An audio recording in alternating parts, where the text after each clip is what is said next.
I absolutely love these antique school desks. They make me think of picture books and the scent of Crayola crayons and all the early childhood nostalgia, and that shade of green is absolutely perfect. I'm Michelle. This is my romantic tangle, and let's go on a quick little thrifting trip pared down to just the good stuff that I found in these stores.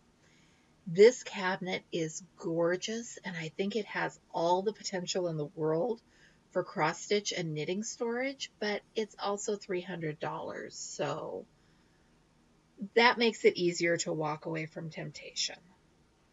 It is gorgeous, though. I hope it finds a nice home.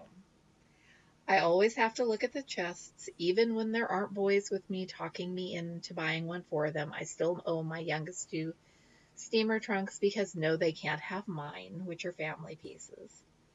Here's more milk glass. I am drawn to it like a moth to a flame, although I rarely buy it.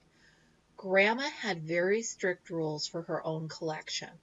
It was only candy dishes with lids, and they had to be distinctly different from anything else in her collection. I'm not sure how she arrived at candy dishes and not vases or something else. I wish I'd thought to ask while she was still living. That little mouse is something else, and I hope that whoever he was painted for loved him. Here's another school desk without any of the nostalgic happiness and more milk glass. This one's a little pear plate. Do you know what this was? Is it part of one of those little luncheon sets or something else? That little box is cute, although I didn't notice it in the store, so maybe it looks better on the video playback than it did in person. Her proportions are just wrong. And I love this candlestick with the cherubs. Not enough to buy it and bring it home, but if that had been grandma's, I would have kept it forever as a family heirloom. I also love these little folding rocking chairs.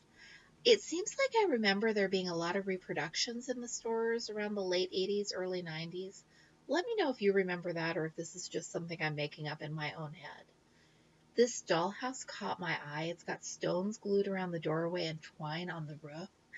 Someone took a plastic children's dollhouse and spray painted it and started to make it into something better. I've got a couple of dollhouses that I plan to do that with. That decoupage plaque just does not match with my definition of parenthood, I guess. That map was fun, except it had modern parking spaces really clearly marked, which kind of took away from the romance of it. I always look at the framed artwork for cross stitch and needlework, and I love it when I find old toll painting because when I was a kid, mom and grandma and aunts all took classes together.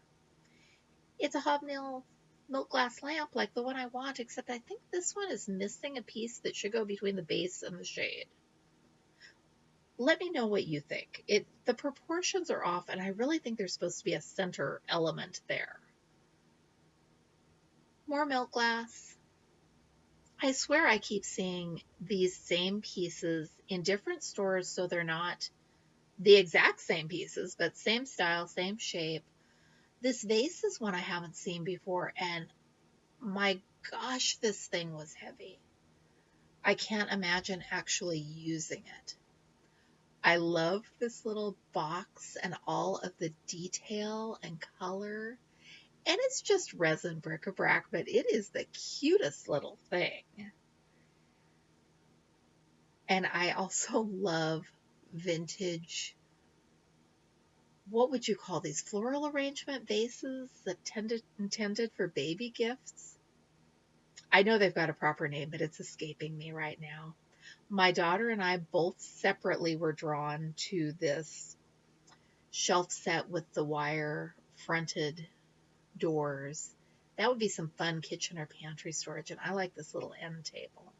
It is always a challenge to get good angles on furniture in crowded thrift store aisles.